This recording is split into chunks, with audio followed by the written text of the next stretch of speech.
दूर और नज़दीक से तशरीफ़ लाए हुए मेरे अंतहाई प्यारे बुज़ुर्गों, भाइयों और दोस्तों, बिलखुसूस सरदार कफ़ील साहब और उनके भाई और दीगर जो हम सारे के सारे उनके जो हस्ती जा रही हैं, इनके लवाहिकीन, सब के लिए मैं दुआ करता हूं कि अल्लाह ताला हम सबको सब्र जमील अता फरमाए। जो हमारी माँ साहिबा ये आर्जी और फ़ानी दुनिया छोड़कर आज ये अपनी आखिरी और जो हमेशा वाली मंजिल है उस मंजिल की तरफ जा रही हैं, मैं दुआ करता हूँ कि अल्लाह तबारक व ताला माँ जी को आने वाली जुमला मनाज़िल इनके लिए अल्लाह ताला आसान फरमाए, जवारे रहमत के अंदर जगह इनायत फरमाए। माँ जी इस दुनिया फ़ानी से रहलत फरमा गई हैं, भरपूर ज़िंदगी गुजारी, और जब कोई ऐसी उम्र में रुखसत होता है तो ये पैगाम होता है कि चाहे किसी की 100 साल ज़िंदगी क्यों न हो, बिल आखिर इस आर्जी और फ़ानी दुनिया को छोड़ देना है। यकीनन प्यारे साहिबों, हम भी बहुत जल्द इस फ़ानी और आर्जी दुनिया को छोड़ जाएंगे। मैं पढ़ रहा था, एक अजीम शख्सियत हैं शेख सादी रहमतुल्लाह ताला, आप एक वाक़या लिखते हैं कि मैं रूद बार के जंगलों में था, तो वहाँ पर मेरी नज़र सामने एक सवार पर पड़ी। मैंने देखा कि एक सवार बब्बर शेर की पीठ पर बैठा है और उसके हाथ में जो कूड़ा है वह सांप का है। मैं सामने देखा कि वो मेरी तरफ ही आ रहा है। जब वो मेरे करीब पहुंचा तो मुझ पर कपकपी तारी हो गई और मैं डर गया। मैंने पूछा ये क्या माजरा है, तो वो सवार जो थे वो मुस्कुराए और कहा कि सादी डर गए हो। तो कहा कि मामला ही कुछ ऐसा है, डरना तो है कि बब्बर शेर की पीठ पर बैठे हो, हाथ में कूड़ा आपने सांप का लिया हुआ है, तो खौफजदा तो मैंने होना है, ये क्या माजरा है। तो वो सवार बोले, जो शख्स अल्लाह तबारक व ताला से डरता है और सही मानों में डरता है, फिर उसकी अल्लाह की सारी मखलूकात उसकी मोतियों फरमाबरदार हो जाती।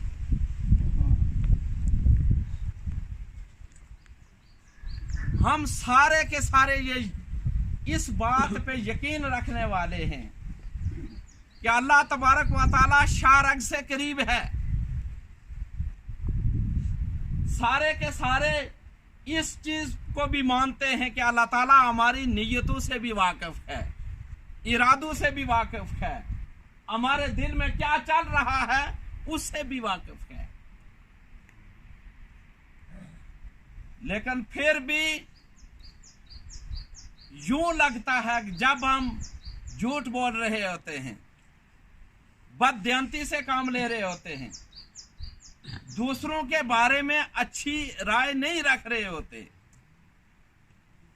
उस वक्त हमें यह भी मालूम होना चाहिए ये सब गुनाह हम किए जा रहे हैं,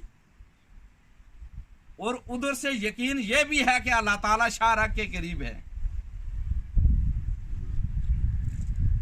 मैं हदीस पाक पढ़ रहा था, हुज़ूर ताजदार कायनात सल्लल्लाहु अलैहि वसल्लम ने इरशाद फरमाया, 3 चीजें इंसान को हलाक करने वाली। आपने हजरत अबू हुरैरा रज़ी अल्लाह ताला अन्हु से मुखातब होकर इरशाद फरमाया, आका अलैहिस्सलाम फरमाने लगे, 3 चीजें मुहलिकात हैं,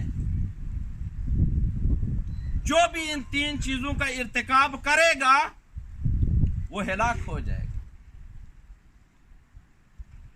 और उसमें से सबसे पहली चीज जो ताजदार कायनात सल्लल्लाहु अलैहि वसल्लम ने इरशाद फरमाई, वो पहली चीज है ख्वाहिश नफ्स की पैरवी करना।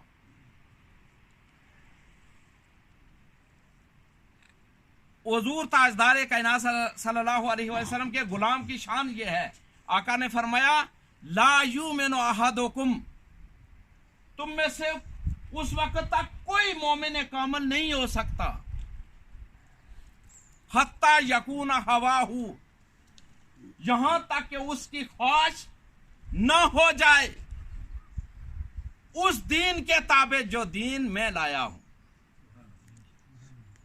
अगर इंसान की ख्वाहिश हो कि ये हो जाए और फिर वो अपने दीन की तरफ देखे, अल्लाह और अल्लाह के रसूल सल्लल्लाहु अलैहि वसल्लम की तरफ देखे, और फिर उसे पता चले कि दीन तो मेरा रोक रहा है, कुरान तो मुझे मना कर रहा है, ये तो मैं ये काम करूंगा तो मैं हलाल नहीं बल्कि हराम में पड़ जाऊंगा।